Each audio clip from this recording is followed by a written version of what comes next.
en palabras simples, dijimos que hoy en día se establece un sistema dual para los regímenes de grandes empresas y que se le llama dual porque ahora se identifican dos sujetos de impuestos, la empresa y el contribuyente final, el dueño, porque en el sistema integrado del día de hoy, si bien hay dos sujetos de impuestos, la empresa y el dueño también, pero en un sistema integrado como el que tenemos hoy, la tributación de la empresa en realidad no es una tributación porque es un crédito para el impuesto del dueño.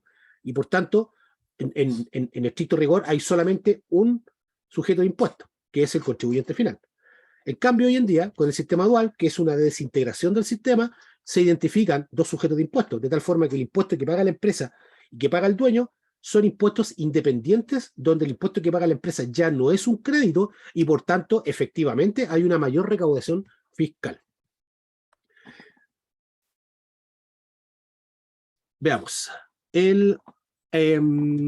También algo muy importante, y aquí está la tasa de desarrollo, sí, muy importante, a partir del año, no me acuerdo, está más adelante, el impuesto de primera categoría se rebaja, bueno, sería desde el año que aplica la norma, que es del año comercial 2025. El impuesto de primera categoría para las empresas, grandes empresas, que es propia del régimen 14A, es de un 27%. La reforma rebaja el impuesto de primera categoría de un 27 a un 25%, pero aquí trae pillería, porque se crea un nuevo impuesto que se llama tasa de desarrollo, que es el 2% que me están dando acá arriba, me lo están quitando acá abajo. Pero tiene una particularidad, porque si bien inicialmente yo voy a tributar con un 27%, es decir, el impuesto de primera categoría por 25% y la tasa de desarrollo por un 2%, la característica es que la tasa de desarrollo permite ser deducida en la medida que el contribuyente efectúe desembolsos que califiquen como inversión en productividad. Esto es una norma que, por supuesto, necesita ser ser aclarada, ¿ya? Pero en definitiva es lo que estamos sucediendo. Cuando estemos en régimen, el impuesto de primera categoría de la empresa baja de 27 a 25, pero se le crea un nuevo impuesto equivalente de un 2% que se llama tasa de desarrollo, pero que el contribuyente puede descontar en la medida que tenga desembolsos que califiquen, como dijimos, como desembolsos en inversión en productividad. Aquí aparece también a una norma nueva, el diferimiento de las utilidades, una norma que no existía y que hace tributar a cierto tipo de contribuyentes por aquellas rentas que no han sido retiradas. Esto se asume que es con una tasa de interés, es lo que se ha dicho, ¿ya?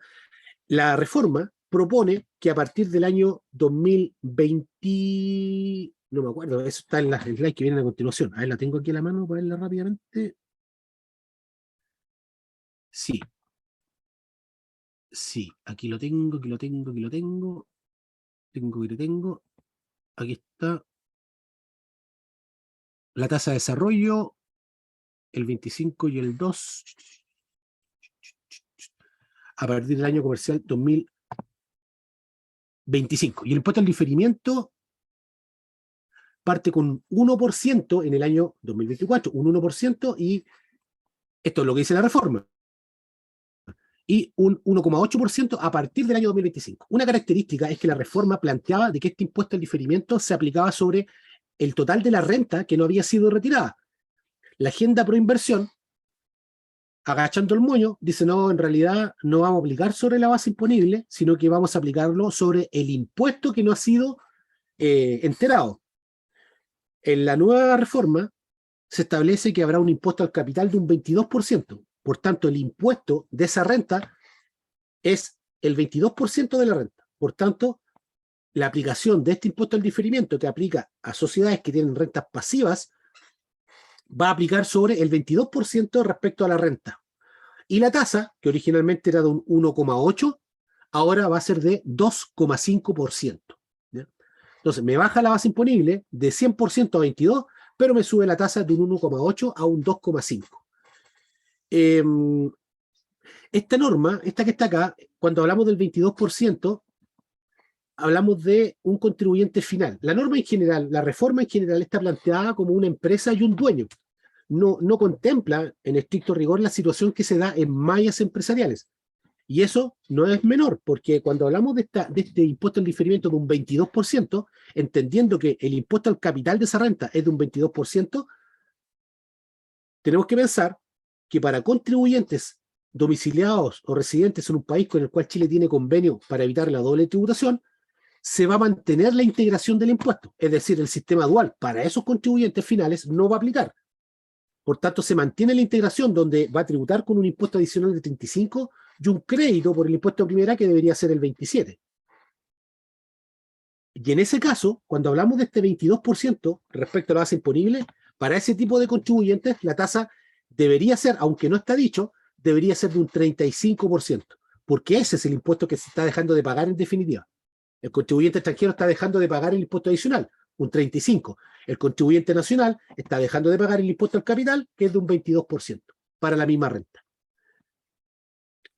Aquí está el impuesto al capital, de un 22%. El hecho de que ahora no hay una integración del impuesto provoca que cuando se genere una distribución, esa distribución debería estar afecta a esta tasa de 22%.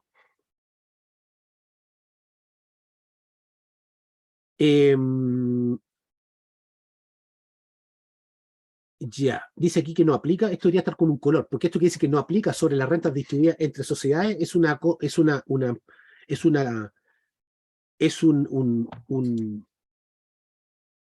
observación, es un cambio que está proponiendo la agenda pro inversión. La agenda pro inversión, porque la reforma como tal no señalaba qué sucedía cuando una entidad le distribuía a otra, entendiendo que por cada distribución debería tributar al estar en un sistema desintegrado, el sistema dual. Esto es bastante negativo para las empresas, porque las empresas hoy en día en un sistema integrado, cuando distribuyen dividendos entre ellas, no tributan, solamente se van desplazando de registro de renta a registro de renta. Va a tributar cuando esa renta sea consumida por el contribuyente final, pero en la medida que estas rentas se muevan entre compañías relacionadas, no tributan. En cambio, la reforma, al eliminar la integración, provocaba que estas rentas, al distribuirse entre empresas, deberían tributar. Entonces, ¿qué dijo la agenda por inversión? Dijo, no, ojo, cuando hayan distribuciones entre sociedades, estas distribuciones no van a tributar, ¿ya? Solamente se va a provocar una tributación cuando un régimen general o una gran empresa reciba un dividendo de un régimen ProPyme. En ese caso, sí tributa, pero en las demás situaciones donde yo esté entre sociedades que sean grandes empresas y distribuya, no debería tributar de forma adicional. ¿Ya? Porque la figura que se está dando, de acuerdo a cómo está la reforma de manera original, es que el dividendo tributa una vez, y si yo lo distribuyo a una empresa, va a tributar de nuevo, independiente que haya un crédito por esa renta, por ese impuesto. Pero igual, es un flujo de caja que el día de hoy no existe. Y con la reforma surgía. Pero como les digo, la agenda pro inversión eliminó esa situación y de alguna forma dejó más tranquilos a los contribuyentes que tienen mallas empresariales. Lo que está dicho abajo, la agenda pro inversión indica de forma explícita de que las rentas distribuidas entre sociedades 14A no van a tributar. Solamente van a tributar cuando alguna renta provenga de un régimen ProPyme o de transparencia, por supuesto. Ya, ¿qué tenemos acá? Cambio el sistema de tributación integrado. Ya yo aquí puedo estar un día entero hablando de esto, así que vamos a tratar de hacerlo lo más simplificado posible. ¿Qué hora es? 11:09. Déjeme ver aquí mi control. Yo diría la hoja 21, la hoja 14. Estamos súper atrasados. Ya. ¿Qué pretende lo que está en la pantalla? En la pantalla tenemos escenarios donde se plantean cuál es la carga tributaria final, dependiendo el régimen totalmente integrado, como es el régimen ProPyme, el régimen semi-integrado, que aún siendo integrado tiene un castigo llamado la restitución. Acá un sistema teóricamente desintegrado, para que entendamos cuál es el efecto real entre desintegrar un sistema o mantenerlo integrado. Y aquí un escenario donde está el nuevo régimen planteado, el sistema dual. ¿Ya? Vuelvo a recordar, el cambio del sistema dual es solamente para grandes contribuyentes. El régimen ProPyme se mantiene igual como un sistema integrado, donde el impuesto pagado por la empresa sigue siendo crédito para el contribuyente final. El régimen ProPyme en particular tiene un solo cambio que es necesario mencionar y tiene relación con que en la reforma en pleno régimen, van a desaparecer los actuales registros de rentas y van a nacer otros, que son muy similares. Estos gallos están acostumbrados, tienen como deporte cambiarle el nombre a las cosas cuando en realidad estamos hablando de lo mismo. Bueno, acá pasa lo mismo. El registro RAI lo vamos a ver más adelante. El registro RAI, el registro REX, el registro DDAN, el mismo SAC. El SAC no. El RAI y el DDAN cambian de nombre. Entonces, da lo mismo que cambie nombre, pero en particular la forma de calcular el actual RAI, que se va a llamar RUA, va a cambiar para el régimen 14A y para el régimen 14D3. Al igual que el registro, no, este particularmente, que es el registro que es de ambos regímenes. Pero en el resto, el régimen 14D3 sigue igual. Bueno, veamos lo siguiente. Acá las variables principales. Tengo una renta líquida de 1.000 o una base imponible de 1.000. Tengo un impuesto de primera categoría, aquí está como 27 para hacerlo equivalente. Se supone que en un sistema integrado la tasa es de hoy 10%, viene con un 25%, pero acá para hacerlo comparativo lo pusimos con un 27 igual. Tengo la remesa, tengo el incremento asociado al crédito que voy a ocupar, los 270, y tengo una base imponible que en el fondo es restituir la renta bruta, los 1.000. ¿Ya? Entonces la base imponible global en ambos escenarios es de 1.000. ¿Qué pasa? Que el régimen ProPyme tributa, en este caso, en un global de 35% y tributa por un monto de 350. Como tributó en la empresa con 270, le sirve de crédito y por tanto el contribuyente final va a tributar con 80. Raya para la suma, el contribuyente tributó efectivamente con un 35%, pero 270 lo pagó la empresa y 80 lo pagó el contribuyente final. Él pagó igual los 350, pero una parte importante lo pagó con el crédito que le otorgó la empresa porque la empresa pagó en definitiva el impuesto. Cuento corto, la tasa efectiva sumando el impuesto de la empresa y del dueño es de un 35%.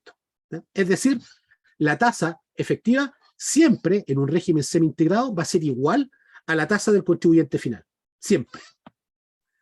En el caso del régimen semi-integrado, se aplica exactamente igual con la salvedad de que el crédito tiene un castigo de un 35%, que para un monto de 270 corresponde a 94,5.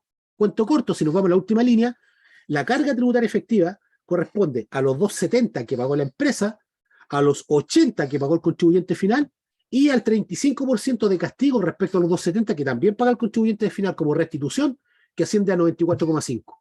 Con lo cual, la tasa efectiva de impuesto para el régimen semi-integrado, a diferencia del régimen integrado, para un global de 35, es de 44,45%. Este es un punto de equilibrio porque la norma, pensando en un global de 35%, cuando surgió, el impuesto máximo por una remesa era de 44,45%. Pero después se cambió la tabla global y la tasa máxima ya no es 35, es 40%. Por tanto, en la ley de la renta actual existe un ajuste donde cuando yo supere la tasa máxima efectiva para un dividendo recibido de 44,45, yo puedo ajustar en formulario 22, rebajando este impuesto, de tal forma de igualarme al 44,45, aunque la verdad está mal planteado en el formulario, porque en el formulario y las instrucciones me dice que yo rebaje un 5%, asumiendo que estoy tributando un 40%. ¿Y cuál es el problema? Más bien un beneficio para el contribuyente, de que si yo, por ejemplo, estoy en una tasa global de 36, voy a quedar acá en 45,45. Por tanto, como la instrucción me dice que yo rebaje el 5%, la tasa real va a quedar en 39,45 y no en 44, que es lo que uno entiende que busca la norma, dejarme con la tasa máxima. Pero con la forma que está planteada, la verdad es que beneficia al contribuyente, porque basta que yo me pase en un 35,1 y esto baja todo en un 5%. ¿Ya? Pero en concreto, en un régimen semi-integrado, tributo, pero principalmente porque tengo un castigo al crédito. Ahora bien, veamos qué pasa con el sistema totalmente desintegrado, que es un poco el inicio del sistema dual. En un sistema desintegrado, el impuesto que paga la empresa no es crédito para el contribuyente final. Lo dijimos cuando mencionamos el sistema dual. El impuesto que paga la empresa es un impuesto real que se suma al impuesto que paga el contribuyente final. Situación distinta al sistema integrado que tenemos hoy, donde el impuesto que paga la empresa no es un impuesto real, porque es un crédito para el contribuyente final. Entonces, en un sistema desintegrado con las mismas variables, ¿qué es lo que pasa? La renta es 1.000, la empresa tributa por 270. aquí viene el primer cambio. Estos 270 no son créditos, es un impuesto real que va a llegar a arcas fiscales y que no tiene ningún tipo de beneficio, más allá de los que conocemos. Listo, tengo la base imponible del global, que son 730. En el caso del sistema integrado, ¿por qué es 1000? Porque tengo un crédito. Al tener un crédito que se originó por un tercero que lo pagó en mi nombre, yo tengo un incremento patrimonial y por tanto forma parte de la base imponible. Acá, al no existir crédito, la base imponible es la remesa neta, los 730. Cuando me paro aquí, el global complementario del régimen ProPyme y semi-integrado es de 350. En el sistema desintegrado es de 256. Uno que diría, oye, pero me conviene entonces un sistema desintegrado. Claramente. Pero ¿qué es lo que pasa acá? Esta es la primera parte. O la segunda parte. Porque a diferencia de lo que ocurre en un sistema desintegrado, y lo podemos ver acá, donde si bien yo determiné 350, pero tuve un crédito de 270, acá no hay crédito.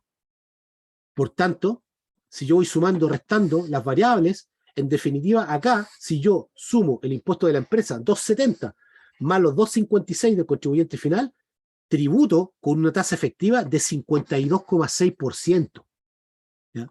Que es mucho más alta que el 35 y que el 44,45. Ese es el efecto de desintegrar el sistema, que ahora la empresa y el contribuyente final van a tributar de forma independiente. Acá, la tributación de la empresa es un crédito. Y por eso acá abajo se ve que la tasa es mucho más alta y es un poco lo que sucede con el sistema dual. Porque el sistema dual mantiene esta lógica de decir, la empresa paga un impuesto, el contribuyente final paga otro impuesto y ambos se suman. ¿Cuál es la diferencia? O sea, o cuál es ¿cómo se llama? La característica del sistema dual. Acá yo no me voy a extender mucho más acá porque creo que puedo enredar. Ya después lo puedo ver con tiempo, me puede preguntar. Pero en particular acá, en el sistema dual, al igual que acá, el punto de equilibrio, cuando se calculan estas cosas, acá era el global de 35. Acá no hay equilibrio porque en definitiva el impuesto global siempre se va a mantener para el impuesto final. Acá sí hay equilibrio porque si yo me paso el 36 y lo dijimos, hay una partida de ajuste para no superar el 44,45%. En este teórico no pasa nada, no hay ningún tipo de ajuste, pero en el sistema dual el equilibrio no es 35%, es 22%, que es el impuesto al capital que está establecido en la norma. Y esto tiene una explicación, porque, bueno, no sé si explicación, pero al igual que en el sistema actual hay una partida de ajuste para no superar el 44,45%, en la reforma se establece que la tasa máxima efectiva de impuestos es de un 43%. ¿Ya? Es de un 43%. Por tanto, cuando yo tengo una tasa superior a 43, debería tener una partida de ajuste. Ahora bien, acá hay una situación particular porque cuando mencionamos la reforma está planteada principalmente sin mallas empresariales y por eso este 22% se asocia a un impuesto global complementario. Dijimos que para un contribuyente extranjero tiene una variable distinta. No la vamos a ahondar porque tampoco está planteada acá. Pero ¿cuál es la situación acá? Y es importante que lo sepamos.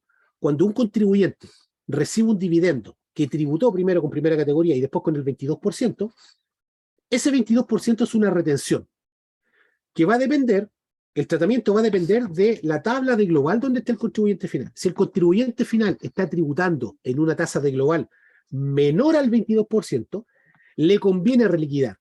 Porque si, por ejemplo, él está tributando con un 10%, al incluir esta renta al capital, trae un crédito de 22%. Por tanto, hay un margen de crédito que va a estar a mi favor. Por el contrario, si la tasa de global complementario supera el 22%, él tiene la opción de no incorporar esa renta, logrando que tribute solamente con la renta al capital.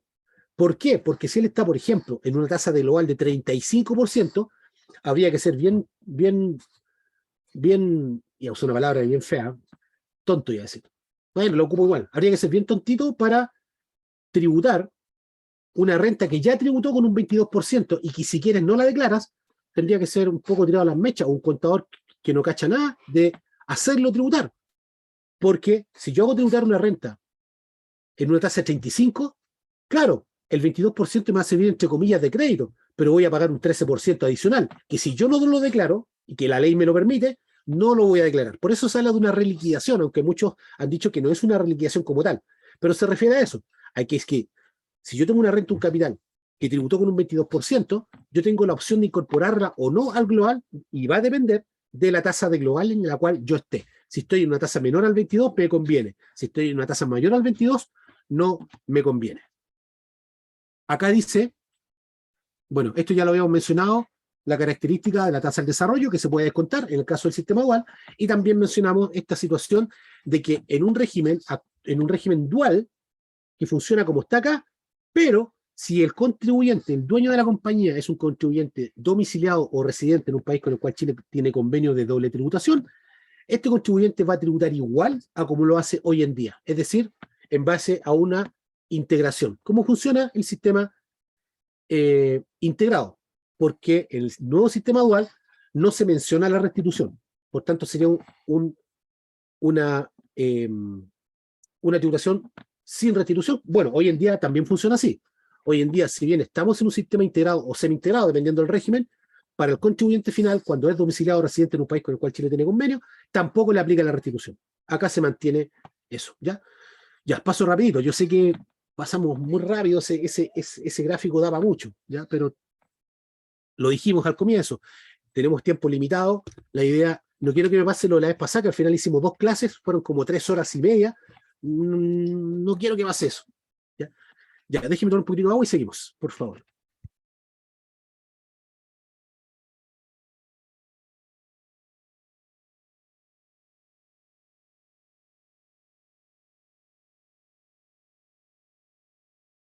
Ya, ya, sigamos. Ya, algo habíamos hablado del beneficio de desembolsos en investigación y desarrollo. Lo hablamos desde el punto de vista del régimen PROPYME, que ahora el régimen PROPYME y el régimen de transparencia y en general regímenes que no llevan contabilidad pueden incorporarse al beneficio de la inversión del crédito al impuesto de primera categoría por gastos en investigación y desarrollo. Me quedé pensando, pero no les voy a decir lo que estoy pensando porque es una contradicción que se me pasó por la mente en este mismo instante. ¿O se las cuento? Sí, se las cuento. Lo que pasa es que yo estoy pensando en que, y lo acabo de decir, de que este beneficio aplica a empresas que no llevan contabilidad, y que es un crédito, el beneficio como tal es un crédito al impuesto de primera categoría, pero el régimen de transparencia no tributa en primera categoría. Entonces ahí me nació la duda, si esto va a traspasarse al contribuyente final a través de la DJ 1947, atribuyendo el PPM, el 33 bis, y eventualmente este crédito, o eventualmente no aplicaría para el régimen de transparencia. Bueno, son dudas que justamente surgen porque el proyecto de reforma es bastante acotado, no tiene un detalle, por supuesto, y algunas cosas que han surgido, algunas dudas como esta, tendrán que ser aclaradas en su momento.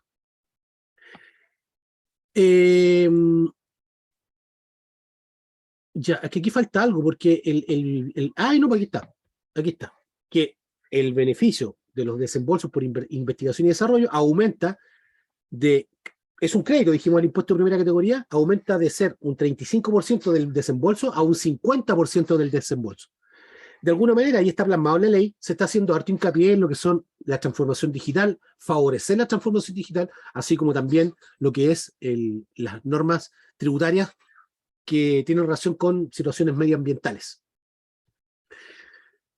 Ya, en la reforma se establecen bastantes restricciones a la norma actual que permite, que está en el artículo 41, letra A, que permite incorporar o reconocer como crédito al impuesto de primera categoría aquellos impuestos pagados en el extranjero. Hoy en día, la norma tiene, no, voy a decirlo al revés, la reforma elimina ciertas características de las normas. La norma actual,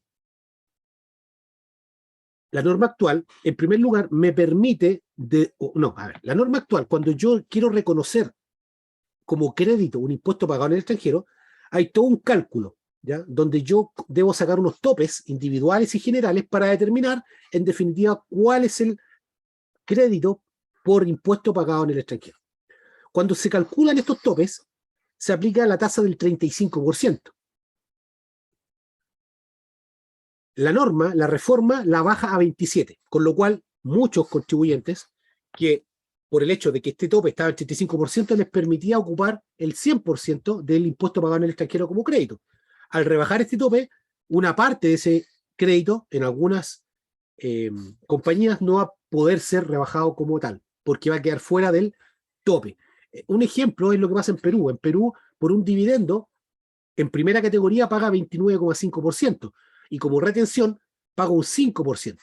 Si yo sumo, así en palabras simples, el cálculo es un poquito más complicado, pero si yo sumo, hablo de un 34,5%, por tanto, cuando traigo esa renta para acá, incrementada por los créditos, de alguna forma ocupaba totalmente el crédito. Pero si ahora me la bajan a 27, ese crédito va a estar agotado y ya no voy a poder ocuparlo al 100%. Eso es un cambio. Otro cambio que está plasmado en la reforma, pero que está echando pie atrás con la agenda pro inversión, es que la reforma indica que cuando yo tenga, o no, lo voy a decir de otra forma, hoy en día, cuando yo tengo una subsidiaria en el extranjero, es decir, yo acá en Chile tengo una empresa y tengo una matriz en el extranjero, y esa matriz en el extranjero tiene una subsidiaria, el impuesto por la renta que haya pagado esa subsidiaria, que pasó a la matriz entre el extranjero y a su vez llegó a Chile, puede ser descontado como crédito. La reforma lo elimina esa opción. Dice, no, usted no va a poder ocupar como crédito aquel generado en la subsidiaria de su empresa extranjera. La agenda pro inversión está eliminando esto, es decir, lo quiere dejar igual. Quiere seguir permitiendo que el crédito por subsidiaria en el extranjero pueda ser utilizado en Chile como crédito. De la misma forma, hay una situación particular que la reforma está eliminando, pero que la agenda pro inversión está eliminando lo que elimina la reforma, es decir, lo quiere dejar igual como está hoy en día. ¿A qué se refiere esto? Hoy en día, cuando una entidad, y esto surgió con la ley 21.210, cuando una entidad tiene una sociedad en el extranjero y remesa al extranjero una renta que paga impuesto adicional y esa renta después retorna a Chile, la norma actual permite utilizar como crédito el impuesto adicional que se pagó en Chile porque, en definitiva, está evitando que tribute dos veces. Con adicional cuando salió y con primera categoría cuando entró. Entonces, hoy en día se permite el uso de ese impuesto adicional como crédito. La reforma lo elimina, pero la agenda pro inversión elimina lo que dijo la reforma, señalando que quede igual a como está hoy en día. Es decir, que ese impuesto adicional puede utilizarse como crédito. Y la reforma también elimina la posibilidad de que el crédito por impuesto pagado en el extranjero sea utilizado para impuestos finales. Esto, cuando yo tengo un impuesto pagado en el extranjero y paso todos los filtros y determino finalmente cuál es el crédito, ese crédito se separa en dos partes. Una parte que aplica al impuesto de primera categoría de la compañía y otra parte que queda disponible para ser imputado a las rentas del contribuyente final, del socio. Eso, la reforma, y eso no lo ha cambiado la agenda de inversión, ya no lo va a permitir. Es decir, también en algunos casos en particular, el impuesto va a quedar restringido. Esta norma que está acá, que no parecía ser tan importante, se está proponiendo en la reforma reincorporar el criterio, y esto también borrando un poco el gran cambio que surgió con la ley 21.210 respecto al tratamiento de los gastos tributarios, que aplicó, recordemos, el concepto de un gasto que tenga aptitud de generar renta, un concepto que amplía de forma significativa la posibilidad de incorporar gastos tributarios. La norma, sin hacer mención a la aptitud de generar renta, indica que los gastos deben estar asociados o correlacionados con los ingresos que lo generan. Esta norma no es menor, sobre todo en empresas grandes, porque en empresas grandes que tienen grandes proyectos de inversión, con la norma actual, si tienen desembolsos asociados al proyecto, perfectamente pueden reconocerse como gastos hoy, independiente de los ingresos sean producidos en el futuro. En cambio, la norma, esta me está diciendo, no, usted los gastos los tiene que asociar a los ingresos, por tanto, en la situación que acabo de señalar, esos gastos no podrían llevarse a gasto y deberían esperar los ingresos. Y esto es totalmente contrario a lo que tiene la norma hoy en día, porque hoy en día, con el tema de la aptitud de generar renta, se indica que incluso un gasto podría efectivamente no tener ningún ingreso asociado, ya sea porque el ingreso nunca se generó o porque el gasto está bajo el concepto de aptitud de generar renta, es decir, no necesariamente tiene una relación con un ingreso. Entonces, lo que está planteado aquí un poco atenta contra todo lo que hemos dicho, porque no voy a poder reconocer un gasto ahora por un ingreso futuro, y de acuerdo a lo que está planteado, si yo tuviera un ingreso no renta, ese gasto quizás debería asociarse al ingreso no renta y por tanto tampoco sería gasto. Entonces ahí también hay un tema que hay que poner ojo. Pero, insisto, esta situación es muy relevante en empresas que tienen grandes proyectos de inversión. En empresas pequeñas o pymes, en general va a haber un diferimiento del gasto, pero creo, a mi juicio, no debería ser un tema muy significativo. La norma establece 3 impuestos sustitutivos, de alguna forma para limpiar el historial de ciertos conceptos, en particular el Fondo de Utilidades Reinvertidas, los retiros en exceso y el impuesto sustitutivo al RAI. El FUR, el llamado Fondo de Utilidades Reinvertidas, y el retiro en exceso son normas que ya no aplican el día de hoy. Por tanto, estos son saldos que vienen acumulados en el registro de rentas actual, pero que provienen de años anteriores. Por ahí vamos a hablar un poco de esto, no voy a decir mucho. Me interesa mucho más enfocarme en el impuesto sustitutivo al RAI, porque hoy en día, en un sistema integrado y semi-integrado, tenemos un registro que se llama RAI, que es la representación de las utilidades acumuladas no retiradas. El proyecto de reforma tiene 2 cambios importantes. En primer lugar, ya dijimos, desintegra el sistema. Por tanto, yo ya el impuesto que paga la empresa no es crédito. Y de alguna forma me dicen, considerando, además, de que si usted tiene rentas pasivas, todo lo que tenga el RAI va a tributar, porque el RAI son las utilidades acumuladas no retiradas. En una empresa que esté calificada como una sociedad de rentas pasivas, ese RAI va a tributar con el impuesto al diferimiento que mencionamos hace un momento, del 1,8%, que hoy se está estableciendo que es 2,5%. Entonces, lo que se está diciendo acá, mire, antes que entremos en régimen, y de hecho, el impuesto sustitutivo al RAI está planteado hasta el año comercial 2027, para que todos los contribuyentes que tengan RAI y eventualmente paguen impuesto al diferimiento, tengan la posibilidad de hacer fluir ese RAI y licuarlo, distribuirlo. Entonces, para hacer una distribución que tenga, para incentivar el retiro de estas rentas, se estableció un impuesto sustitutivo al RAI, que es un impuesto único que se cancela y esa renta queda calificada como un ingreso no renta, disponible para ser retirada, muy similar a lo que era el impuesto sustitutivo al FUT. ¿Ya? Entonces, ya, eso. ¿Qué hora es? 11:33. ¿En qué lámina? Chuti, nos falta N. Ya, voy a avanzar un poquito más rápido, no quiero demorarme. El régimen semi-integrado, seguimos con los cambios que se producen en las personas jurídicas, las grandes empresas. En particular, hay una restricción a las pérdidas tributarias. Las pérdidas tributarias, la reforma señala de que la pérdida tributaria va a tener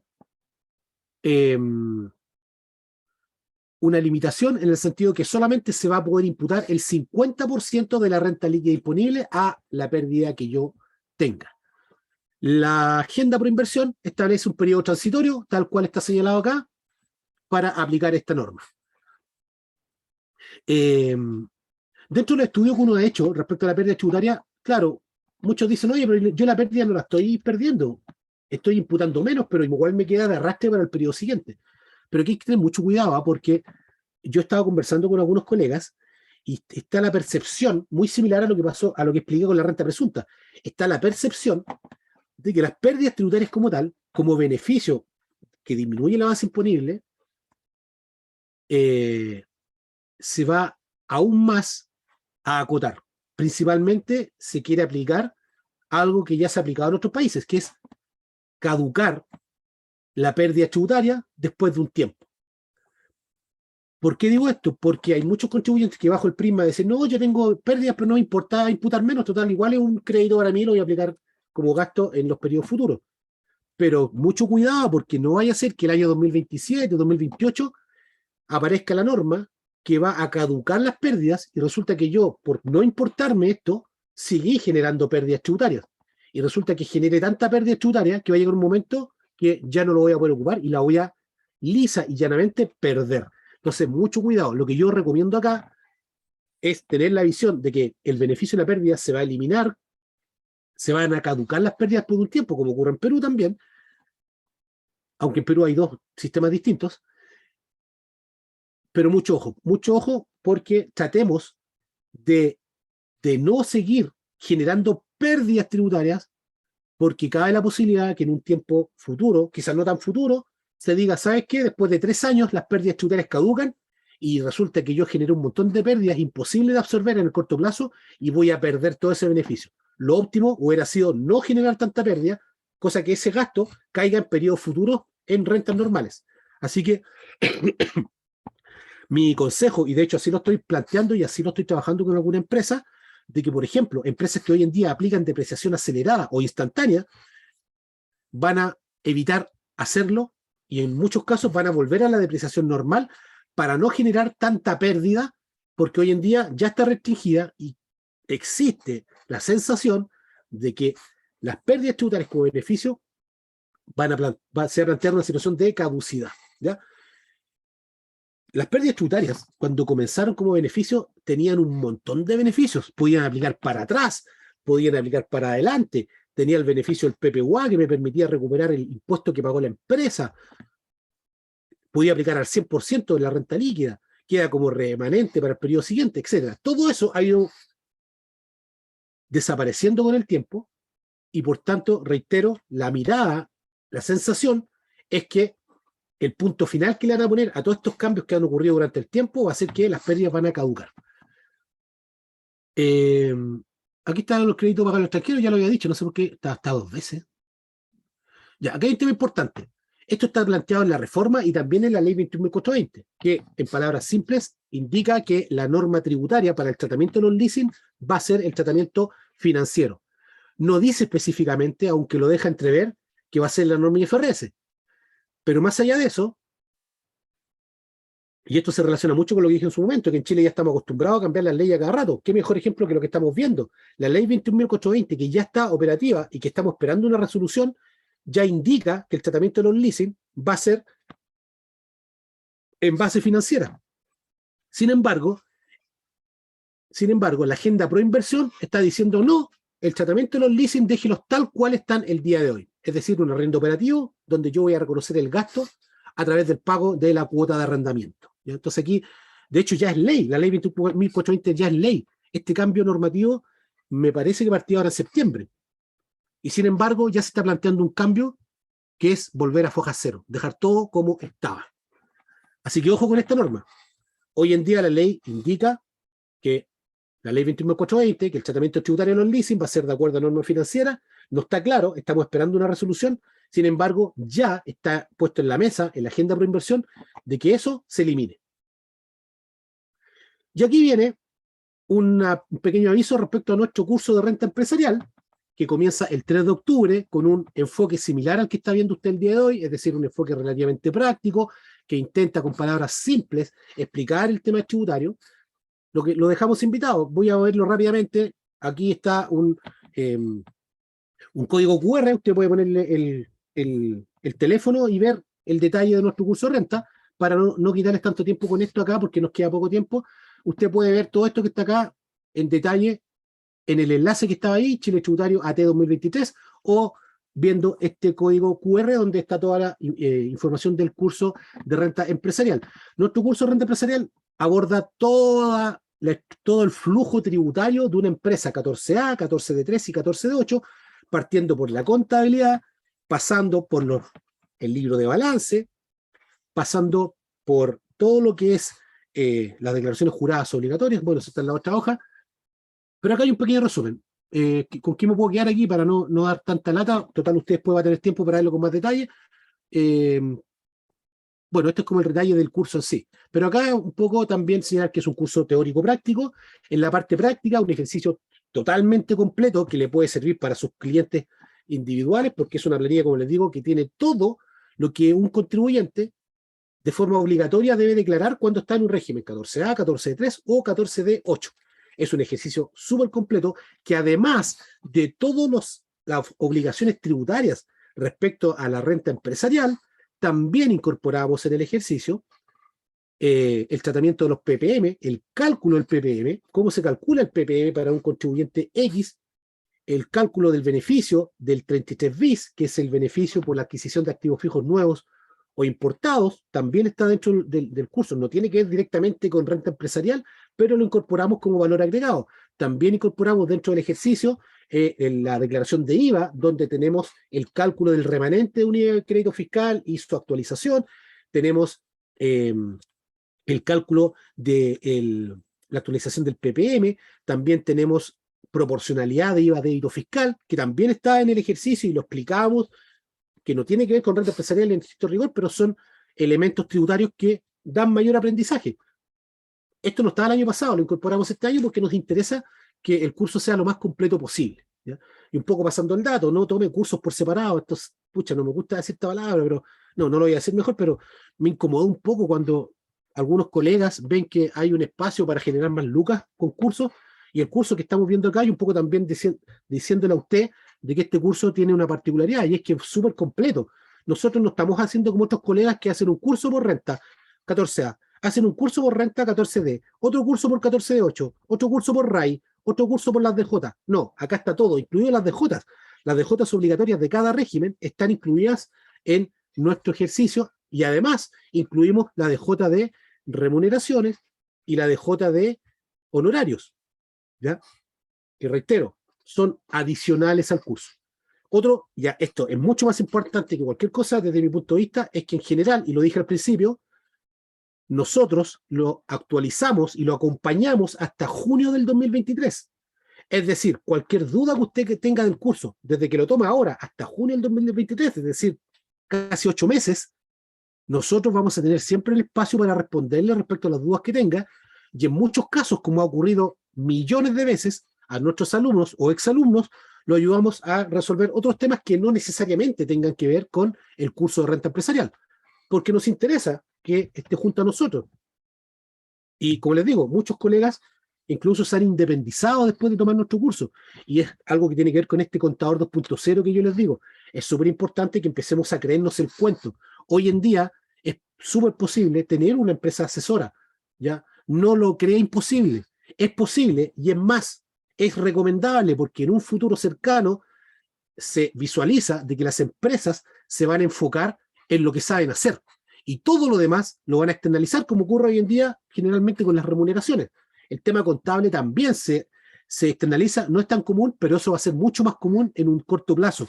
Por eso, desde ya, y les paso el dato, es bueno que nos creamos el cuento y desde ya empecemos a pensar, si bien no dejar el trabajo que tenemos, pero sí tener un plan B que ya empiece a desarrollarse. Y en ese sentido, nuestro curso apunta a eso, a que usted tenga las herramientas necesarias, por ejemplo, para el proceso de renta, pueda tomar un cliente, ¿por qué no? Si acá, esto que le han dicho que es poco menos que tiene que ser un experto para hacer renta, mentira. Usted necesita saber algunas cosas puntuales y una persona que lo apoye. Y ahí estamos nosotros.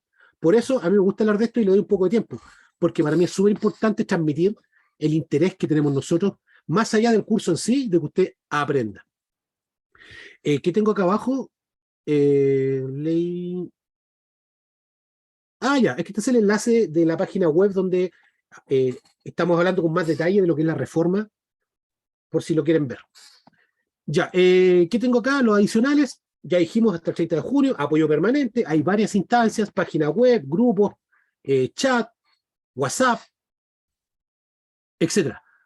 Boletines mensuales de actualización que los pueden ver en la página web. Hasta el día de hoy llevamos 37, estamos a punto, de hecho, hoy día o mañana sacamos el 38, que usted, por supuesto, lo va a tener en su correo todos los meses para que se actualice, y con temas tributarios principalmente, aunque también abordamos otros temas, porque siempre pensamos de que el contador en particular tiene que ser un profesional integral, donde no solamente vea temas tributarios, sino que también financieros, estadísticos, de gestión, etcétera. Se entrega material de apoyo en PDF y Excel, como les dijimos, la planilla Excel totalmente liberada y totalmente útil para sus clientes particulares. Tenemos una base de datos técnicas que es súper útil para otros temas que no tienen directa relación con la renta empresarial, pero donde usted, por ejemplo, si es un poco busquilla, si es proactivo, si quiere aprender tributaria, créame que ahí va a encontrar mucho material útil y va a aprender mucho más de lo que pensó, porque ahí tenemos no solamente información, otro tipo de presentaciones, sino que además material de apoyo, planillas Excel, un montón, archivos para llenar, cursos, diplomados, etcétera. Diploma de participación y un grupo técnico en Facebook para disipar las dudas directamente respecto al curso. Como les dije, aquí está el código QR. Después, con más tiempo, véalo a través del teléfono para que revise nuestro curso de renta empresarial. Es un curso bastante bueno, bastante completo y que además tiene apoyo. Me encanta decirlo porque creemos que tenemos un valor agregado superior a muchos colegas que una vez que le hacen los cursos, y me ha ocurrido 1000 veces, se olvidan de uno. Después uno llama a preguntar, con suerte le responde la secretaria. Acá no. Nosotros estamos involucrados con su crecimiento y de hecho la presentación del día de hoy un poco va en ese sentido. Aprovecho de felicitarlos por estar acá. Mucha gente está acostadita o está haciendo otras cosas. Usted quiso aprender algo que no, o profundizar en algo que tiene que ver con la reforma y la actualización tributaria, y desde ya lo felicito, porque eso es justamente la actitud que uno debe tener para que le vaya bien. Ya, ahora sí, volvemos. Así que repase lo que es el curso. Hay más detalle en el enlace que están dados ahí, y si fuera posible, quizás la moneda de cambio respecto a la presentación del día de hoy sería pedirle que nos ayude a difundir el curso que parte el 3 de octubre, el lunes 3 de octubre, y dura aproximadamente un mes en sesiones de 2 horas, de lunes a jueves y sábado en 2 tandas. Ya, continuamos ahora. Vamos a ver qué hora es. Nos quedan 14 minutos, si nos quedan... No, estamos bien, yo creo que alcanzamos bien. Ya, volvamos entonces a la presentación. Estamos hablando de los cambios que afectan a las entidades jurídicas, estamos hablando en particular de los grandes contribuyentes. Mencionamos el cambio del sistema dual, la desintegración del sistema, hablamos del impuesto al diferimiento, hablamos del nuevo impuesto al capital, hablamos varias cosas que están ocurriendo respecto a los cambios que se proponen para los regímenes generales. Pero nos falta todavía un cachito aquí. Y que es acá, en este recuadro, la gracia de este recuadro es la transición. Aquí estamos mostrando de forma visual la transición del régimen actual, 14A semi-integrado, al nuevo régimen sistema dual. Acá están los conceptos que van a aparecer. El impuesto de primera categoría, ya lo habíamos mencionado, 27%. Esto dura hasta el año 2024. A ver, hablemos de que hay dos lapsos de tiempo, del 2022 al 2024 y del 2025 al 2027, que vamos a ver en la slide que viene a continuación. Entonces, enfoquémonos en esto del 2022 al 2024. En primer lugar, el impuesto de primera categoría en estos años no va a cambiar. Para el régimen 14A sigue siendo el 27%. En el régimen ProPyme esto no se afecta, más allá de los cambios que surgen por los cambios temporales de otra norma. La ley de reactivación económica, que de forma temporal indicó que la tasa de primera categoría para un régimen 14D3 era un 10%. El año 2023 vuelve al 25%, aunque ya hemos dicho de que las normas que están hoy en día en discusión pretenden de que esto se desplace en el tiempo, de tal forma que en el año 2025 yo tribute con 25, pero el 2023 y el 2024 con tasas menores. El impuesto sustitutivo al FUR, el impuesto sustitutivo al retiro en exceso, nace en el año 2022. Ojo, estamos hablando del año actual. Nacen acá. No voy a decir mucho al respecto, solamente que quitan las tasas que les afectan y que aplican en los distintos años del 2022 al 2024. El impuesto sustitutivo al RAI nace el año 2023 con una tasa de un 10% y se mantiene en el año 2024 también con una tasa de un 10%. El impuesto al diferimiento nace en el año 2024, esto que aplica a las rentas no distribuidas de empresas que tienen rentas pasivas, con un 1% respecto a, ya dijimos, al 22% de la base imponible, aunque hemos dicho que hay un tema con los contribuyentes extranjeros, porque eventualmente no sería sobre el 22%, sino que sobre el 35%. Algo iba a decir yo aquí. No, voy a pasar rápido nomás, solamente que aquí hay algunos numeritos que están acá, el detalle indicado para que lo puedan ver con más calma. Voy a leer esto. Del año 2022 ya se ven integrados con normas transitorias, sí, que preparan el cambio al nuevo 14A dual, claro. Ya esto es del 2026, ya, eso lo voy a ver ahora. Ya, entonces los años desde el 2022 al 2024, de acuerdo con cómo está planteada la reforma del día de hoy, deben suceder estas situaciones que están acá para cada uno de estos conceptos. Vámonos al otro tramo, del 2025 al 2028. El impuesto de primera categoría, aquí en el año 2025. El año 2025, comercial 2025, es el año en que, en teoría, comienza a aplicar la nueva reforma. ¿Por qué digo en teoría? Porque todavía aquí se mantienen normas transitorias hasta el año 2028. Veamos. El año 2025 ya se abre el impuesto de primera categoría en 25%, se rebaja, pero aparece un nuevo impuesto, la tasa de desarrollo, que ya mencionamos de qué se trata. El impuesto sustitutivo al RAI y el retiro en exceso, no voy a decir mucho, la verdad, más allá de que el año 2026 ya no aplica este impuesto sustitutivo. El impuesto sustitutivo al RAI se mantiene en un 10% y el año 2026-27 sube a 12%, y ya el año 2028 no hay impuesto sustitutivo al RAI, y me adelanto diciendo que el año comercial 2028 desaparece el RAI. ¿Ya? Desaparece el RAI. Y a propósito, también desaparecen los créditos del registro SAC. Eso no se ha dicho, pero tiene toda lógica. Porque ahora, como los créditos ya no van a existir, todo este periodo de transición del año 2025, más bien del año 2023 al año 2027, buscan que el contribuyente retire el RAI y consuma los créditos, porque cuando ingrese a pleno régimen en el año 2028, el RAI se fusiona con el nuevo registro llamado RUA y el SAC se pierde. ¿Ya? Entonces también, ojo con eso, porque ese crédito, si sucede esto como está señalado acá, vamos a tener que buscar la forma de consumir todos los créditos que yo tenga acumulados. Porque de lo contrario, cuando me cambie de régimen al dual, voy a perder todos los créditos. ¿Ya? Así que ojo con eso, téngalo ahí presente. El impuesto al diferimiento, ya dijimos de qué se trataba, la tasa se mantiene y aquí en el tiempo, hacia adelante, hasta el infinito y más allá. Y el impuesto único al capital, que dijimos que surge a partir del año 2025, que es cuando ya empezamos en pleno régimen, donde ya se elimina este tema del diferimiento del impuesto a través de la integración, se paga el impuesto único al capital, que es un 22%. Ya, aquí voy a pasar rápido esto, no quiero quitarles tiempo después de las 12, porque es bueno respetar los horarios. Pero acá, como les digo, está la información. Adicionalmente, está la página web, donde un poquito más arriba está el enlace, para que quiera profundizar un poco más. Y por último, más adelante están los enlaces directos a las normas originales. Ya, así que me la paso rapidito. Ya, esto tiene que ver con los registros de rentas. Acá, en general, lo que está puesto acá tiene que ver con el régimen 14A, porque el régimen 14D3 ProPyme tiene algunos cambios similares, pero a ver, vamos a explicarlo acá. Bien, veamos. En el año actual, 2022, el año 2023 y el año 2024, para el régimen 14A semi-integrado, entendiendo que estamos hablando de las grandes empresas y teniendo la duda, como dijimos, si aplica para los contribuyentes que sin ser grandes empresas están en el régimen 14A, suponiendo que aplique para todos los del 14A, aplicaría de la siguiente forma. En el año comercial 2022, 23 y 24, no hay cambios. No hay cambios en el tratamiento ni en los registros. Ni el RAI, mantengo el DDAN, mantengo el REX y el registro de los créditos, el SAC. En el año 2025, cuando entramos, en teoría, al nuevo régimen dual, surge un nuevo registro llamado RUA. Y se mantiene el registro RAI. A su vez, surge un registro llamado RDT y el registro DDAN se incorpora al registro RDT. El registro REX se mantiene y el registro SAC se mantiene. El registro RUA significa rentas, no,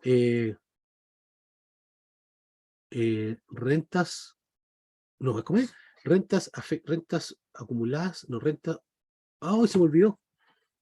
Rentas, RUA, rentas, hoy se me olvidó la definición.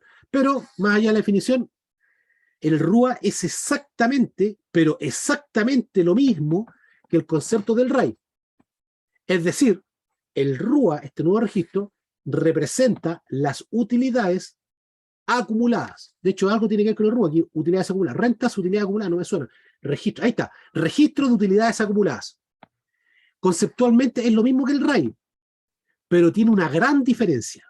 Una gran diferencia. Y es que el RUA, como registro, se va a calcular igual a cómo se calculaba el FUT. Por eso muchos han dicho, oye, volvemos al FUT. Porque recordemos que el cálculo del RAI, que representa las utilidades acumuladas no retiradas, se calcula de forma indirecta. Es un cálculo engorroso que se incorporó como una forma de control, pero que hizo más difícil la determinación de la renta acumulada. ¿Por qué? Porque se basa en un cálculo indirecto, estamos hablando del RAI, que se basa en el capital propio tributario, que ajustado determina la renta acumulada. El RUA, y al igual como era el FUT, cuando hable de la renta acumulada, va a considerar inmediatamente la renta líquida del ejercicio. lo cual claramente es mucho más práctico, mucho más visible, mucho más real, porque el cálculo del RAI, cuando uno lo hace, y es lo que yo le manifiesto a mis alumnos en el curso de renta, cuando yo calculo el RAI, no sé lo que calculé, porque no tengo, sobre todo cuando las empresas tienen varios años de vida, no tengo certeza del número que está ahí. No sé si está bueno o está malo. Es un número que me dio por el cálculo, el método que me dice el servicio. Pero el RUA, y como era el FUT, no hay ningún tipo eh, de no tengo por dónde equivocarme, digamos, porque el RUA representa la utilidad acumulada mostrada directamente con la renta líquida, que es lo correcto. La renta líquida es la renta acumulada. El RAI también, pero el cálculo es engorroso, de tal forma que sin el RAI yo perfectamente me puedo equivocar y no me doy ni cuenta. En cambio, el RUA es un cálculo directo como era el antiguo FUT. En el año 2025 vamos a convivir con los dos registros. El RAI queda congelado y el RUA empieza a implementarse. El RDT significa registro de diferencias temporales. El DDAN se incorpora al RDT. Pero una característica del RDT es que al cambiar a un sistema dual, el RDT, que hoy en día solamente registra las diferencias de depreciación tributaria acelerada o instantánea respecto a la normal, por una norma en particular que no es el momento de explicarla, en el curso la explicamos súper bien, el RDT, al cambiarse a un sistema dual, ya además, y acá abajo me parece que está, no está aquí, ¿dónde lo puse eso? Ah, sí, aquí está. Además de la diferencia de depreciación, el DDAN incorpora otras rentas. Incorpora el FUR, el Fondo de Utilidades Reinvertidas, que yo no haya cogido el impuesto sustitutivo. Incorpora el retiro en exceso, que yo al cual no le haya aplicado el impuesto sustitutivo. Y también incorpora el control de la renta líquida reinvertida, el beneficio del artículo 14, letra E. ¿Ya? Entonces aquí, ojo. El año 2026 y 2027, ya el RAI se mantiene, pero hay una diferencia, que en el año 2025, el orden de imputación para los retiros es el RUA y después el RAI y después el RDT. En el año 2026 y 2027 cambia el orden. La imputación primero al RUA, después el RDT y al final el RAI. Los demás registros se mantienen. Y el año 2028, que es cuando realmente entramos en pleno régimen para un gran contribuyente, el RAI que haya quedado, al cual yo no haya retirado ni haya aplicado el impuesto sustitutivo, se funciona con el RUA y queda un saldo acumulado. El RDT se mantiene porque se surgió acá y acá ya empecé a controlarlo, no hay nada nuevo. El DDAN desaparece porque se incorpora al registro RDT.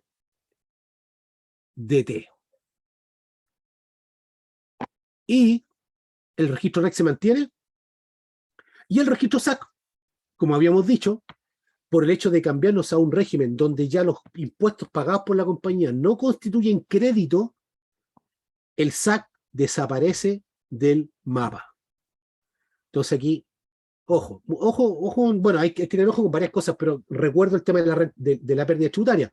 Ojo, la pérdida tributaria pareciera ser que va a seguir restringiéndose, por lo tanto, si usted tiene pérdidas tributarias y las sigue generando, quizás sea el momento de o dejar de depreciar aceleradamente, por ejemplo, que es el principal concepto que genera pérdida en las grandes empresas, o dejar de depreciar aceleradamente las adquisiciones nuevas, ¿ya? Ahí hay que hacer un cálculo, hay que hacer una simulación para poder tener claridad respecto a cómo manejar esta variable. Y aquí pasa lo mismo con el SAC. Si tengo SAC y la reforma se aprueba como está, voy a tener 23, 24, 25, 26, 27, 28, 27, 23, 24, 25, 26, voy a tener 5 años para licuar ese SAC. Porque si no lo hago, lo voy a perder. ¿Ya? ¿Qué más? Los cambios normativos, los que no están clasificados, que son de la reforma, pero no están clasificados ni en personas naturales ni en personas jurídicas. Son las 12, nos queda poquitito, así que no se preocupe. Uno, la figura del denunciante anónimo, el sapo tributario. ¿Qué significa esto? Que si usted acusa a una empresa con argumentos, por supuesto, de que está incumpliendo alguna norma tributaria o está eludiendo impuestos, si el servicio es capaz de lograr una sanción, este sapo tributario va a recibir una compensación económica asociada a la sanción que se le haya dado al contribuyente. Esta norma salió así como en general y aplica no solo al sapo tributario, una persona natural X, sino que también a un contribuyente o altos ejecutivos de una empresa que estando en una situación de una fiscalización o una revisión de un tema de antielusivo, si aporta antecedentes que ayuden a clarificar esta situación de elusión, se le aplica lo que se le llama delación compensada, que de alguna forma le disminuye la pena que podría tener por haber realizado un acto elusivo. Lo que indica la agenda pro inversión es que separa el denunciante anónimo entre lo que es una persona normal a esta situación de la delación compensada. ¿Por qué? Porque la delación compensada ya hay una persona involucrada que no tiene cómo sacárselo. La persona tiene incidencia en el acto elusivo. Por tanto, es una situación particular. En cambio, el denunciante anónimo como tal no es una persona que esté relacionada con algún juicio, alguna cosa, es una persona normal. ¿Y qué es lo que se ha dicho acá? Que esto es muy peligroso porque significa que muchos, no sé, un empleado que despidieron y quedó enojado puede levantarse como denunciante anónimo. O la competencia de una, no sé, por decir algo, Colún, detecta que Soprole está incumpliendo una norma al emitir factura y no está pagando IVA, por ejemplo, y puede ir y denunciar solamente para causarle un perjuicio porque es competencia. Entonces, el Agenda Pro Inversión, de alguna forma, para quitarle esta suspicacia a esta norma, separó la figura del denunciante anónimo y separó la figura de la delación compensada, dándole distintos tratamientos. Y además, al denunciante anónimo se le aumentan las penas si es que a este individuo se le ocurre levantar una denuncia maliciosamente falsa. La reforma establece una multa de 100 UTA, que son aproximadamente 70 millones de pesos. La agenda pro inversión aumenta esta pena, esta multa. ¿Ya? Otra cosa que está en la reforma es el Registro Nacional de Personas Beneficiarias Finales. ¿Cuál es la importancia de esto? Que esto de alguna forma apunta a atacar los actos elusivos frente a aquellos contribuyentes que desaparecen del radar del servicio cuando forman parte de una malla empresarial gigantesca y se pierde un poco el control de quién diablos es el verdadero dueño de las compañías para lograr que tributen. Este registro nacional busca eso. Por supuesto, ha levantado bastantes suspicacias y comentarios, sobre todo de aquellos grandes contribuyentes, porque no les conviene, en muchos casos, que el servicio sepa quiénes son los dueños reales de las compañías. Esto busca eso. Algo que es importante señalar y que tiene que ver con la transformación digital es que se están fortaleciendo siempre las plataformas digitales, en este caso mencionado respecto a los procesos de representación del contribuyente y los procesos de fiscalización. ¿Qué quiere decir esto? Por ejemplo, lo que busca es que yo pueda informar a un representante legal a través del servicio y no tenga que ir al servicio físicamente, algo que ya está ocurriendo en muchas instancias. Esto sigue aumentando y reitero la situación de que la transformación digital es un elemento que debemos tener presente porque va a provocar y está provocando cambios importantes en nuestra forma de trabajar y también en el objetivo del trabajo.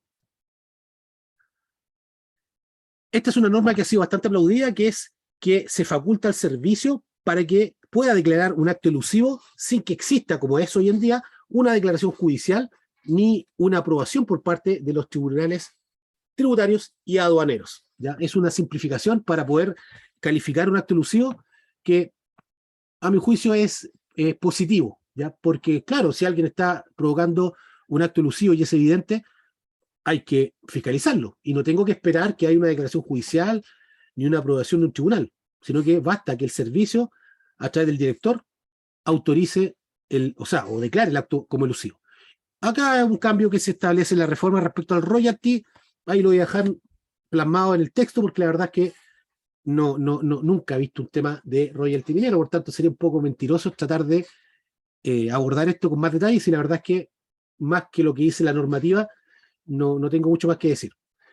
La agenda pro inversión, dentro de lo que no está considerado arriba, que hayamos mencionado en la reforma, también incorpora un incentivo tributario a proyectos de inversión con efecto multiplicador y verde. Esto es bien,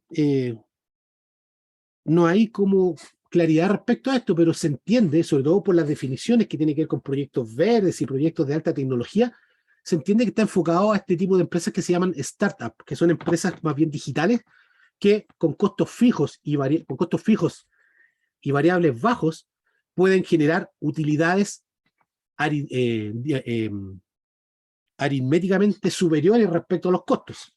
Uno entiende que por ahí va un poco esta normativa. Una empresa, no sé, como Notco, por decir, este que inventó hamburguesas con sabor a carne y que no son de carne, son startups que generan utilidades altísimas frente a costos bajos. Ese tipo de sociedades se entiende que es lo que está fomentando esta norma, ¿ya? Para un poco promover que nuestro país se mueva en este concepto de la transformación digital y las startups, que de hecho lo está haciendo, y en muchos casos de forma bastante exitosa. Mencioné solo uno, el Notco, pero hay muchos más. Incorpora el beneficio de la depreciación acelerada e instantánea. Esto es muy similar a lo que sucedió con eh, la ley de reactivación económica. Ahora me permite, o sea, lo que está proponiendo la Agenda Pro Inversión es que por el año comercial 2023 yo pueda depreciar los activos fijos adquiridos nuevos e importados con un 50% acelerado y un 50% instantáneo. Es algo que no estaba en la reforma, aparece con la Agenda Pro Inversión. También está extendiendo la disminución de la tasa de primera categoría para los regímenes pro pyme, que de estar hoy en un 10% y que debería comenzar a tributar normal con un 25% a partir del año 2023, lo que plantea la Agenda Pro Inversión es que el 2023 tribute con un 15%, 2024 un 20% y el 2025 un 25%. Veo aquí una cuestión respecto a la prescripción que acota el alcance y de alguna manera no aplica para todo el mundo, sino que solamente cuando no se hubiera dado cumplimiento a una obligación que tenga que ver con el pago de impuestos y que se haya ocultado información. Y finalmente, y con esto terminamos la presentación del día de hoy, para aquellos que están apurados, la ley 21.420, que aquí la separamos en 9 puntos, y que son los siguientes. En primer lugar, la nueva definición de IVA. De esto se ha hablado bastante, y es que, ¿por qué nos preocupa tanto? Porque los servicios en general van a quedar afectos a IVA.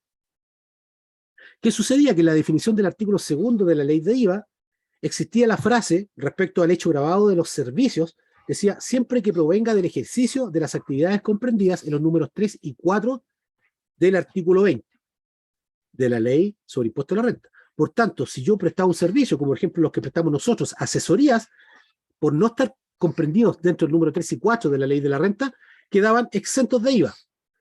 Esa frase de siempre que provenga del ejercicio de las actividades comprendidas en el número 3 y 4 se eliminó. Por tanto, ahora todos los servicios, salvo algunos en particular que están mencionados en la normativa como servicios de educación y particularmente las sociedades de profesionales, siguen quedando exentos de IVA, ¿ya? Y aquí una pequeña reflexión, porque hay muchos contribuyentes, de hecho, en algún momento yo lo planteé así, pero ahora claramente no, pero por ahí aparecen los asesores diciendo, nosotros te podemos hacer pagar menos IVA cambiando tu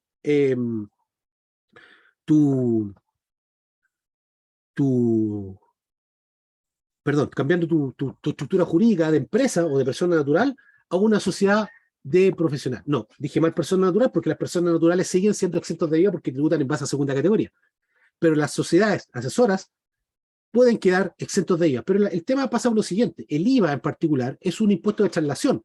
Si hablamos entre una sociedad que presta una asesoría a otra sociedad, si bien va a aumentar el costo, pero para la empresa que recibe el servicio va a ser un crédito fiscal, por tanto hay un tema de flujo y nada más. Ya no estoy perdiendo.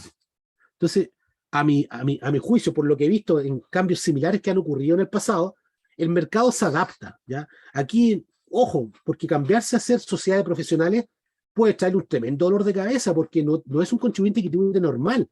Tiene que hacer algunas distribuciones de PPM, tiene que tributar de acuerdo a las boletas del socio, y tiene requisitos en particular. Entonces, cuidado con eso, no compre barato. Eso de cambiarse a sociedades profesionales para quedar mejor, no es una buena idea. Evalúelo bien, ¿ya? Entonces, cuidado con estos asesores que dicen, oye, yo te voy a hacer optimizar, cámbiate, yo hago la pega, te cobro tanto.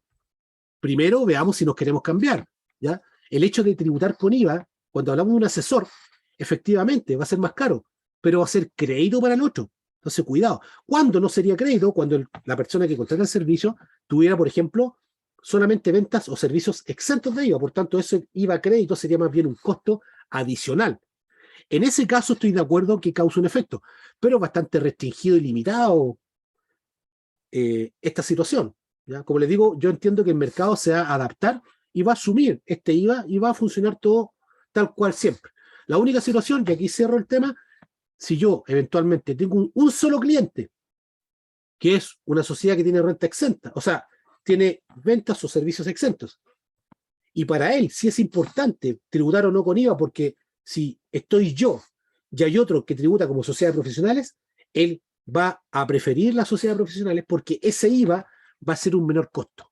¿Ya? Pero es una situación, como les digo, particular, que puede darse, por supuesto, pero en general yo entiendo, y por lo que he visto con cambios normativos asociados a tasas que ha ocurrido anteriormente, estas cosas que meten miedo, y sobre todo los empresarios, no, que ahora voy a cobrar más, la gente va a pagar más, al final se adapta al mercado. Esto tiene vigencia a partir del 1 de enero del 2023.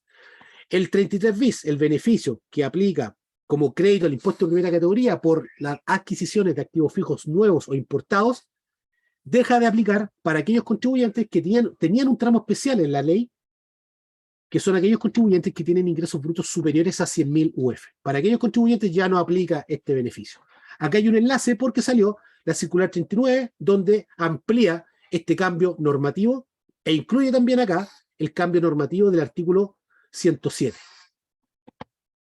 El cambio del artículo 107 que se refiere a el tratamiento de ciertos capitales mobiliarios, que son acciones que tienen actividad bursátil y cuyo tratamiento, hasta antes de cualquier cambio, y como está hoy en día, es un ingreso no renta.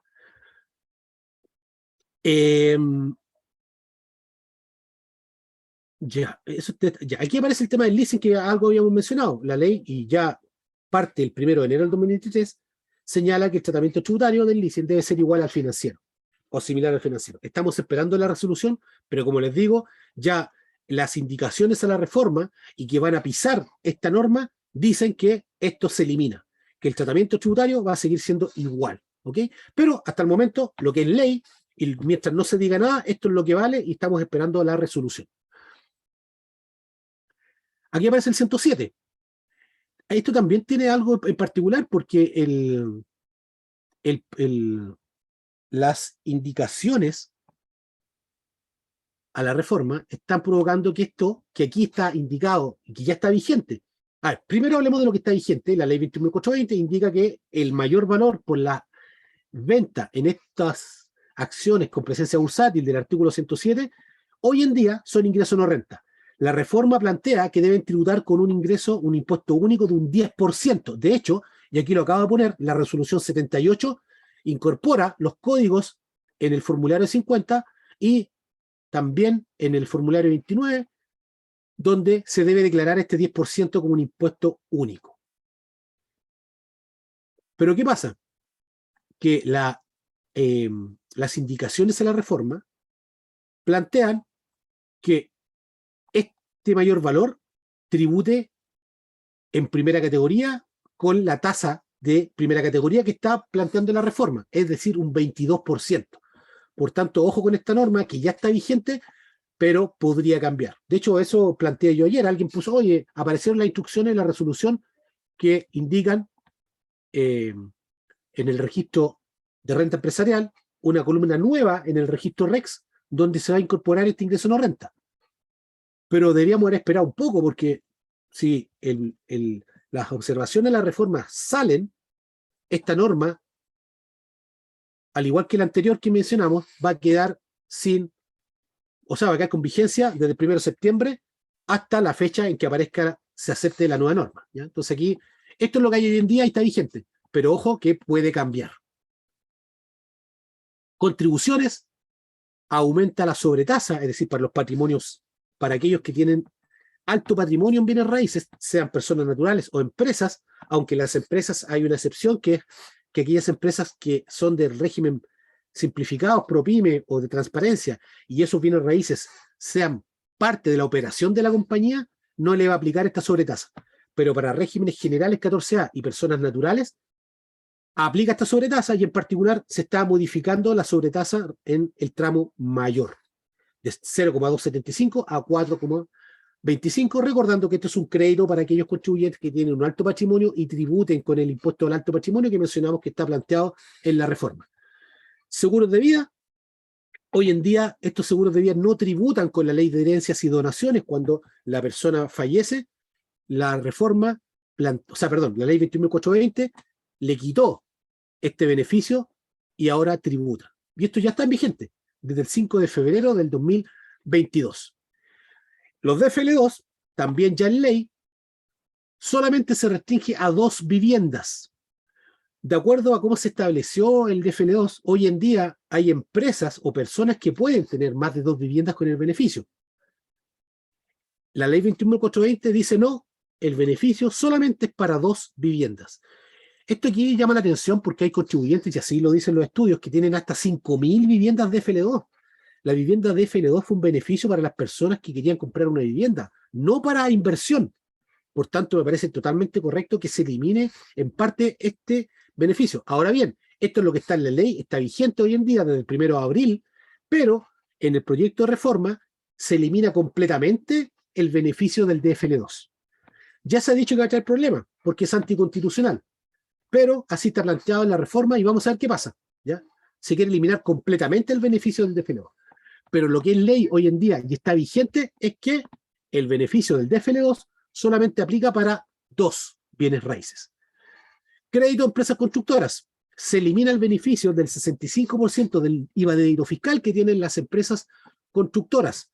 Acá hay un enlace, esta circular salió el día de ayer o anteayer, si mal no me equivoco, donde se detalla este cambio normativo, que implica que las empresas no van a poder tener este beneficio que tuvieron durante mucho tiempo de aplicar como crédito o como disminución del IVA de débito fiscal el 65%. Yo invito a que lean esto, si que usted está en esta situación y necesita saber más, lee la circular porque hay normas transitorias, aplican distintas tasas por distintos tiempos, con ciertos cálculos, algo que no es el momento de señalarlo, pero está en la normativa por si lo quiere leer, y ahí está la circular que, como le digo, salió ayer o anteayer. Impuesto al lujo, un 2% sobre el precio corriente en plaza de bienes de lujo, como por ahí mencionamos, helicópteros, aviones, yates, automóviles de alta gama, motocicletas de alta gama, etcétera. Y esto ya está vigente desde el 1 de abril del 2020. Ya, ¿qué más? Nada más. Con esto hemos terminado la presentación del día de hoy. Solamente me queda indicarles que en esta lámina y en el PDF que usted tiene a disposición, que es el mismo que acabamos de pasar, están estos enlaces que son importantes tener a mano. La ley 21.420, el proyecto de reforma tributaria, la agenda pro crecimiento, las indicaciones al proyecto de reforma tributaria y lo más importante, el curso de renta empresarial y la ayuda comunitaria gratuita, la página web, el grupo de Facebook y la web de Facebook. Acá está puesto el código QR de nuestro curso de renta empresarial, lo invito a que lo lea, lo revise, es un buen curso, bastante completo, le puede servir para aprender, para aplicar o incluso para actualizarse en los conceptos que usted ya conoce. Mencionar también que todos los cambios normativos, todas las actualizaciones, formulario 22, declaraciones juradas, instrucciones, aunque usted ya haya hecho el curso y no esté en él, hasta el mes de junio del 2023 lo vamos a tener actualizado como si estuviera tomando el curso. Porque es nuestro compromiso. La idea es que usted tome el curso por el año tributario 2023 y todo lo que concierne al año tributario 2023, aunque usted ya haya tomado el curso, nosotros lo vamos a actualizar. ¿Ok? De hecho, también con lo que es la reforma, tal cual lo estamos haciendo hoy en día, si bien en general la reforma no va a aplicar para el año tributario 2023, sino que el año tributario siguiente, en general, algunas cosas sí, pero todo esta actualización va a ser actualizada y comunicada a los alumnos que tomen nuestro curso de renta empresarial. Y sin más que decir, agradecer infinitamente la participación del día de hoy.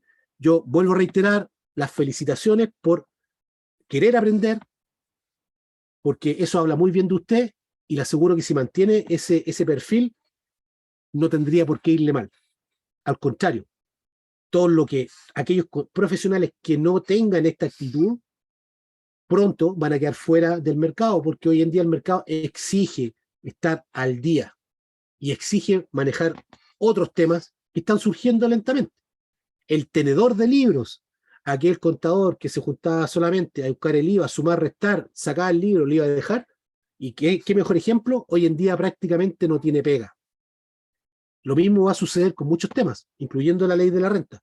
Por eso es importante visualizar esto, porque de alguna forma tenemos que reconvertirnos no en otra profesión, sino que dentro de nuestra misma profesión. Y el tema tributario en particular es un buen ejemplo, ¿ya? Así que sin más que decir, el PDF está a disposición, la repetición del video apenas se procese, parece que van a quedar en 2 patas porque se cortó la luz, va a quedar en la página, en todos los enlaces que están aquí, ¿ya? Ahí va a quedar. Y sin más que decir, nuevamente agradecer la participación. Por favor, si es posible, divulguen nuestro curso de renta empresarial para tener más alumnos y muchos más alumnos puedan tener una mejor preparación, no solo para el proceso anual de renta, sino que también para los procesos mensuales de impuesto IVA y también a la renta cuando eventualmente las empresas provisionen mensualmente la renta. Muchas gracias, que estén muy bien, que Dios los bendiga y sigamos adelante. Muchas gracias. Buen día.